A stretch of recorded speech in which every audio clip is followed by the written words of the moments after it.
Welcome back to show. अब हम बात करेंगे नेशनल एक्शन प्लान के तहत दहशतगर्दी के खात्मे और कलअदम तंजीमों की सोशल मीडिया सरगर्मियों की रोकथाम के लिए वफाकी वज़ीर दाखिला मोहसिन नकवी की क़यादत में आम फैसले किए गए। इन इक़दामात में नेशनल फ्यूजन सेंटर का क़याम, इंटेलिजेंट बेस्ड ऑपरेशन और कानून नाफिज करने वाले इदारों की इस्तेदाद को बढ़ाने के फैसले किए गए। ये फैसले ऐसे वक्त पर किए जा रहे हैं जब मुल्क के मुख्तलिफ हिस्सों में दहशतगर्दी के हालिया वाक़यात ने अवामी तहफ़्फ़ुज़ के खदशात को मज़ीद बढ़ाया है और इन उमूर पर आज हम बात करेंगे। जी हाँ, इन उमूर पर बात करने के लिए हसनैन हमारे साथ मौजूद होंगे ब्रिगेडियर रिटायर्ड फारूक हमीद साहब। सबकी सोच फारूक साहब, सबसे पहले तो ये बताएं, जो नेशनल एक्शन प्लान के हवाले से अब इक़दाम उठाने के हवाले से बातें की जा रही हैं, कल अहम इजलास हुआ है, आज के इस हालात में, इस तनाजुर में आप समझते हैं कि ये कारगर साबित होंगे और कोई इफेक्शन होगी इस हवाले से? बिस्मिल्लाहिर्रहमानिर्रहीम। बहुत शुक्रिया। मेरी आवाज आ रही है आपको? जी जी सर, लाउड एंड क्लियर। देखिए जी, ये कोई नई बातें नहीं है। ये तो काफी अरसे से हम सुन रहे हैं कि गवर्नमेंट जो है कवानीन लेके आ रही। कभी पीका लॉ में अमेंडमेंट होती है, पैमरा के अपने कवानीन है, फिर उसके बाद पाकिस्तान टेलीकम्युनिकेशन पीटीए जो है वो सोशल मीडिया को बहुत मॉनिटर कर रहे हैं। लोगों के खिलाफ कार्रवाई हो रही है, लोगों के अकाउंट्स ब्लॉक हो रहे हैं और जो फेक न्यूज वाले लोगों को आइडेंटिफाई किया जा रहा है, जो बाहर से लोग ऑपरेट कर रहे हैं और पाकिस्तान के खिलाफ, इदारों के खिलाफ वो जहर बोल रहे हैं, उनको जो है उनको ब्लॉक करने की कोशिश की जा रही है। तो एक्टिविटी तो सारी हो रही है। चलें, उन्होंने एक कोऑर्डिनेशन मीटिंग कर ली तो ठीक है।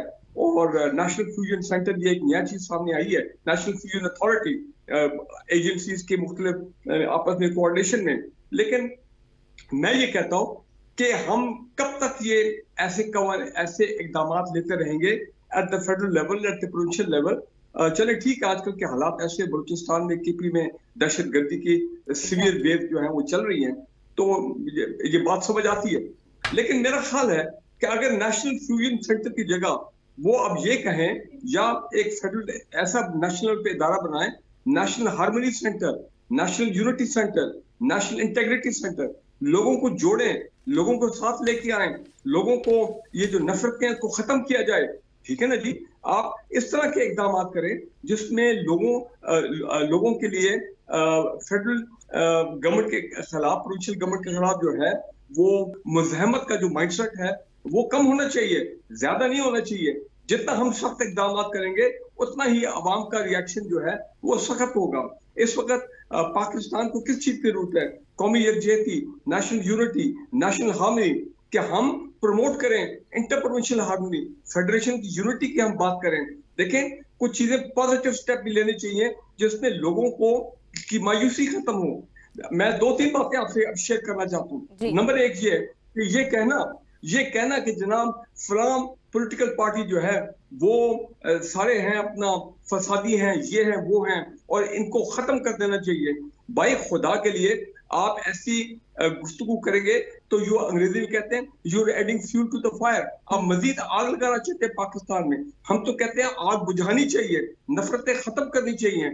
और यहाँ पे इस किस्म की गुफ्तगू हो रही है at a very high level, at the provincial level, चाहे वो केपी हो, चाहे वो वहां से भी रिएक्शन आता है और पंजाब से ऐसी स्टेटमेंट दी जाती है।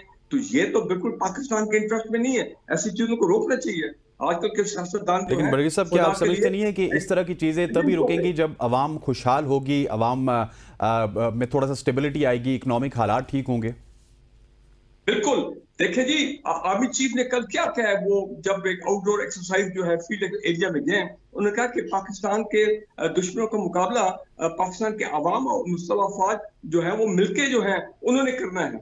तो हमने तो पाकिस्तान के अवाम का दिल जीतना है, चाहे वो केपी के लोग हों, बलूचिस्तान के लोग हों। और दूसरी बात यह है कि आजकल ये जो एक ट्रेंड मैं देख रहा हूँ पाकिस्तान की तारीख में, कभी मैंने ऐसा ट्रेंड देखा। तमाम जमहूरी मूवमेंट्स मैंने देखी है।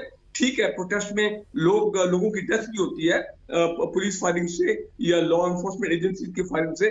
लेकिन मैं हैरान हूं कि मीडिया टॉक शो में बैठ के जो लोग शहीद हुए हैं, चाहे वो देखें, चाहे बेशक वो हमारे रेंजर्स के लोग हों, पुलिस के लोग हों, आम शहरी हों, प्रोटेस्टर हों, उनका तमस्खुर उड़ाया जाता है, खासकर आम लोगों का। और एक जनरेट करने की कोशिश की जा रही है, एक एंटी सेंटिमेंट अपना हमारे केपी के भाइयों के लिए। ये पाकिस्तान के लिए ठीक नहीं है। फिर तस्वीरें जान के डाली जाती हैं।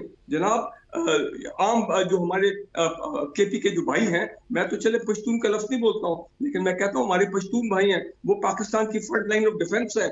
अगर हम उनको उनके बारे में मीडिया में कुछ लोग जो हैं, कुछ ऐसे क्वार्टर्स हैं जो कि मीडिया के अंदर बैठ के उनको अगर आप इस तरह के उनको तहजीक करेंगे, तो आप मुझे बताएं कि पाकिस्तान की कौमी सलामती का क्या फिर इंटरनल स्टेबिलिटी का हासिल होगा। मैं दोबारा कह रहा हूँ, आर्मी चीफ ने कहा था कल कि पाकिस्तान की मुसल्लह अफवाज और पाकिस्तान के अवाम की सपोर्ट से हम हर दुश्मन को शिकस्त देंगे। तो अवाम की सपोर्ट बहुत जरूरी है, खुदारा इन चीजों पे सोचे, ये ब्रिगेडियर साहब, आपने ये दुरुस्त फरमाया कि अवाम की सपोर्ट बहुत ज्यादा जरूरी है, और आपने साथ ये भी कहा कि अब नेशनल यूनिटी सेंटर कायम होना चाहिए बजाय इसके कि आप दूसरे सेंटर्स कायम करें। जिस तरह से हमने एक अरसे पहले दहशतगर्दी को खत्म कर दिया था, उसका सर कुचल दिया था, बहुत से कामयाब ऑपरेशंस किए, खैबर 1, खैबर 2, ज़रब अज़ब, रद्दुल फसाद, लेकिन अब जिस तरह से दोबारा से दहशतगर्दी ने एक बार फिर से सर उठा लिया है, आप समझते हैं कि इंटेलिजेंस बेस्ड ऑपरेशंस तो होते हैं, लेकिन इनमें भी मजीद कोऑर्डिनेशन की जरूरत है? बिल्कुल, इसमें तो कोई शक की बात नहीं है।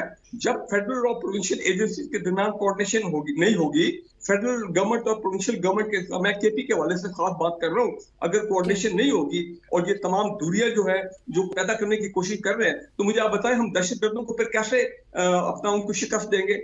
दहशतगर्दी को शिकस्त देने में पाकिस्तान की आवाम, चाहे किसी भी सूबे के लोग हों, किसी भी आप रेस और से उनका ताल्लुक हो, वो उनकी सपोर्ट के बगैर हम दहशतगर्दों को शिकस्त नहीं दे सकते।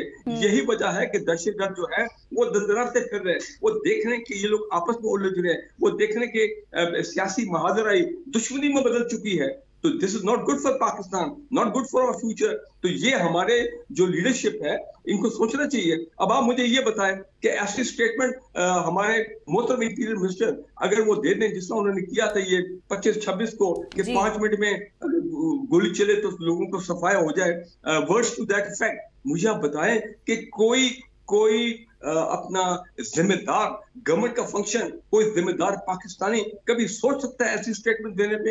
एक तरफ आप देखें हमारे जो अक्टूबर में पिछले महीने क्या हुआ था कि जब आए थे डी चौक के पर प्रोटेस्टर, तो वो फौजी जो जवान थे उनके साथ उन्होंने गले मिले थे। अभी भी हमने वो सीन देखा है कि वो कंटेनर के ऊपर फौजी जवान थे, और वो, मैं रेंजर्स की बात नहीं कर रहा हूं, मैं फौजी जवानों की बात कर रहा हूं, वो जनाब लोगों को आके गले मिल रहे थे। तो कहने का मेरा मतलब ये है, खुदारा ऐसी ये जो कुछ लोगों की कोशिश मैं देख रहा हूं कि वो पाकिस्तान में प्रोविंशियल हार्मनी को डिस्टर्ब कर रहे हैं, वो अवाम के अंदर दूरियां पैदा कर रहे हैं, वो अवाम और फौज के दरमियान दूरियां पैदा करने की कोशिश कर रहे हैं। मैं देख रहा हूँ कुछ मीडिया में भी ऐसे लोग हैं जो आग लगाने की कोशिश कर रहे हैं कि वो तो तमाशबीन है, वो तो मजे ले रहे हैं कि जनाब बहुत खूब है। बड़ी साहब, you are absolutely spot on. लेकिन एक आपने अपने जवाब में एक बड़ा इंटरेस्टिंग कहा था इससे पहले कि जो बैरून मुल्क से भी साजिशें हो रही हैं और एक टेररिज्म को नया नाम दिया गया डिजिटल टेररिज्म का, और अभी हम देख रहे हैं कि पाक आर्मी के हवाले से बात की जाए या फिर हमारे ऐसे इदारे जो कि हमारी मुल्क की सलामती के लिए बड़े अहम हैं,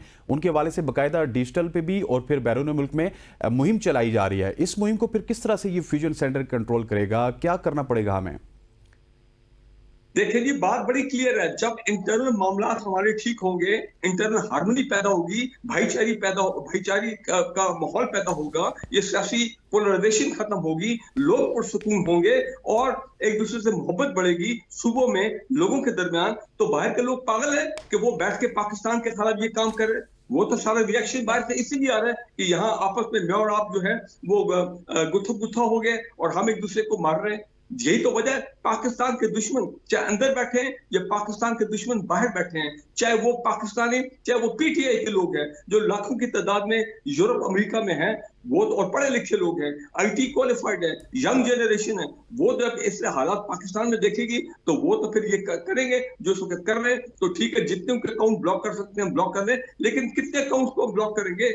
मैं मानता हूँ फेक न्यूज के खिलाफ कार्रवाई होनी चाहिए, क्योंकि फेक न्यूज वाले जो है वो फसादी हैं, वो फसाद अपना करने की कोशिश कर रहे हैं। यार आप देखें इस वक्त क्या सूरत हाल है। अमेरिका में एक इंडियन ओरिजिन का बंदा एफबीआई का डायरेक्टर लगा है, और बड़े इंडिया का बरतानिया के पहले प्राइम मिनिस्टर जो था वो एक इंडियन ओरिजिन का था। इंडियन जो है वो छाए हुए अपना लंदन में, बरतानिया में और अमेरिका में। हम लोग क्या कर रहे हैं? हमारे पाकिस्तानी इतने बाकमाल, इतने जबरदस्त किस्म के प्रोफेशनल हैं, वो बेचारे इसी चक्कर में पड़ गए बरतानिया में और अमेरिका में कि पाकिस्तान के अंदर क्या हो रहा है। ये बिल्कुल गलत है। We have to review. हमें एक टोटली यू टर्न लेना पड़ेगा। और मैं आपको बता दूं, जब हम यू टर्न लेंगे नेशनल हार्मनी के लिए और भाईचारे के लिए, जिसको कहते हैं ना love the Baloch, winning the hearts and mind of the people of KP and Balochistan and पूरे पाकिस्तान, आप देखेंगे दहशतगर्दी भी कम हो जाएगी, खत्म हो जाएगी दहशतगर्दी। और दूसरी बात ये कि हाँ, हुकूमत का ये फैसला कि इस्लामाबाद में जो बड़ी तादाद में अफगानी हैं, इलीगल लोग हैं, ये ऐसी आके छुपे होके बैठे हुए बिजनेसेस पे काबू किया हुआ है, इलीगल लोगों को निकाले, मैं मानता हूँ यस अच्छा कदम है। जिन लोगों को हमने 7.5 लाख इलीगल अफगानियों को पाकिस्तान से निकाल के वापस अफगानिस्तान भेजा, बिल्कुल अफगानिस्तान के लोग जो हैं वो इस पे नाराज, उनकी गवर्नमेंट जो है बिल्कुल आपने दुरुस्त फरमाया कि अब हमें एक यूनिटी की जरूरत है, एक मुकम्मल यू टर्न लेना होगा और यू टर्न के साथ साथ हमें फैसले करने होंगे, क्योंकि ये मामलात बढ़ते जा रहे हैं और असलहे की जिस तरह से बात की जा रही है, इंटीरियर मिनिस्टर और हमारे सीएम भी इस हवाले से बात करें, इस तरह की बातें नहीं होनी चाहिए, क्योंकि ये जाके चीज़ें अफेक्ट करती हैं और दहशतगर्दों को नया मौका मिलता है कि वो आपके मुल्क के अंदर इन हो और दहशतगर्दी करें। Thank you so much. दिफाई तज्ज़ियाकार फारूक हमीद साहब हमारे साथ मौजूद थे और उस तमाम तर मामले पर गुफ्तगू कर रहे थे। यहाँ पर वक्त हुआ एक ब्रेक का। Will be right back soon.